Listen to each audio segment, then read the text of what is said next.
Môj pravnúk mal 13 rokov. Ja sa starám o neho 8 rokov. Jak som sa dopočula, že jeho vlastná matka, moja vnúčka, ho chcela dať do ústavu. Otec záujem vôbec o ňo nemal. Väčšinou je v kriminále, jedno druhé, tak vám poviem otvorene. Napriek svojemu veku, že som už mala pomaly 65 rokov, som musela robiť psychotesty, všetko také som veci musela poskytovať. Ja som sa ho ujala, že dokedy budeme vládať s manželom. Manžel má 78 rokov, ja mám 73 rokov. Že sa o neho postaráme, pokiaľ mám zdravičko možne, ak sa hovorí.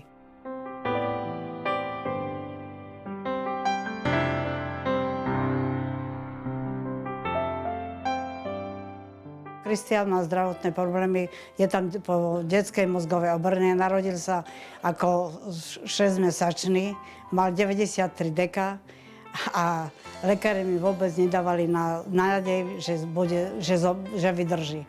Chvála Bohu, vydržal do 13 rokov, doteraz vydržal, lebo sa o neho stáram. Epileptické záchvaty ustúpili, lebo pravidelne s ním chodím na kontroly. Jak mi lekár povie, lieky pravidelne, všetko, tak vám poviem otvorene. Jedna ľadvinka je riadna a druhá je vôbec nevyvinutá. U neho sa to od narodenia to má. Sleduje to pani doktorka s ultrazvukom, že jak to prebieha. Musím mu dávať často veľa piť, že by tá ľadvinka, že by nebol odkazaný na dialýzu. Už mi povedala pani doktorka minule, že keby náhodou, tak len dialýza mu pomôže a nič viacej. Že to u neho je, raz je to dobré, raz je to zlé.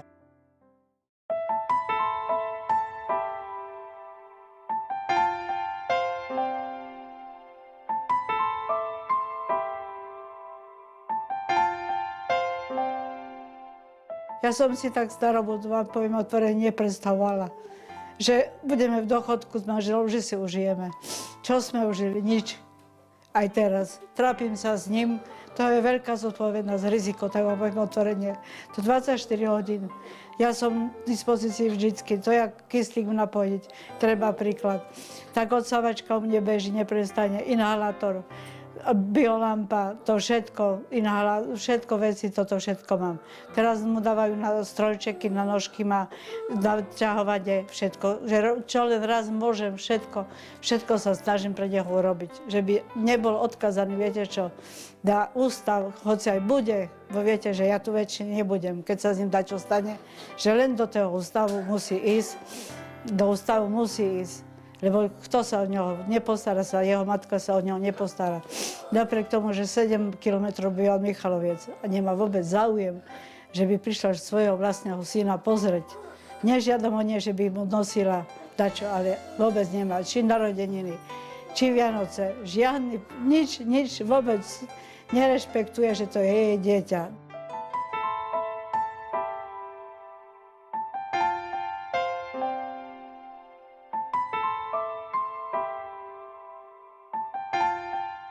Väčšinou je vonku, bo my sme v dvore, vonku máme hombikálku veľkú, takú, že ho položím raz do kočiara, ho polohujem, raz do hombikálky, on sa pohombiká, tak vám poviem. On rád je, aj keď tak, že ráno ho zbudím, niekedy je horej, keď treba ísť do školy, ho tak babka musí vzbudiť, no a už vie, kričí, že ideme pa.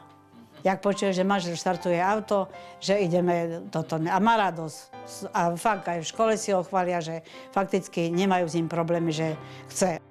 Pomáhajú aj vnúci, rozumiete, keď ho treba preniesť jedno druhé, že oni ho preniesú, či do auta. Manžel šoferuje do školy, rozumiete. No a v škole mám kočiar, že z auta takého preložíme do kočiara. No a tie hygienické veci robím všetko ja. Jak ho treba osprchovať, jak lieky podávať, tak prebaliť, tak nakrmiť. Teraz niekedy musím aj mixovanú stravu dávať, zo striekačkou ho krmiť, keď je chorý alebo čo, tak vám poviem otvorene. Tak to zvládam tak. A som v dispozícii v noc, rozumiete, len sa pohne a už som hore, alebo manžel, že či nedostane záchvat. To viete, to je decko v takom stave, jak sa hovorí. Toto by bolo najlepšie, že by chodil, že keď do toho ústavu pôjde.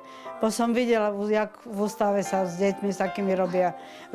Hodia toto, že keď bude aspoň chodiť na svojich nožkách, viete, trápim sa s tým, že by nebol odkazaný príklad, hoci len jak tak, že by chodil, hoci nebude rozprávať nič, len nech chodí. Obetovať celý svoj život pre niekoho iného je zrejme to najcennejšie.